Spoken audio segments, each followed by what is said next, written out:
Jana, rodila si, ja pa čestitka, ja pa kako lepo, kako unikatno, mislim, vsi to delajo, ampak pri tebi je res drugače, ker si ti in jaz sem res ful vesela. Še ena ti kopija na svetu, to smo rabili, ne? Jaz vem, da bo zdaj rock'n'roll po noč, ampak ne skrb, otroka moraš zgodaj navaditi, da bo s tabo hodil po koncertih.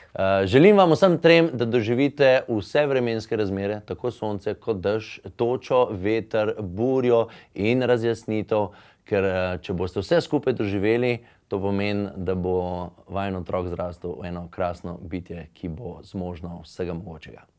Čestitam. S Fogijom, Leo, prosim, malo se učita, ne, od dveh z Moniko, ker najna ipak že stara 1 mesec, ne, tako da imamo neko rutino, no, tako da lepo prosim. Obilo uživanja v prelepem starševstvu. Če boš rabila kakšen nasvet, jaz imam 4 otroke, sam fante, tako da ni problema, ti kar vpraši. Ful bo lepo, ka pa ne bo, sva pa itak že zmenjeni. Brez razlage. Tukaj sem zate.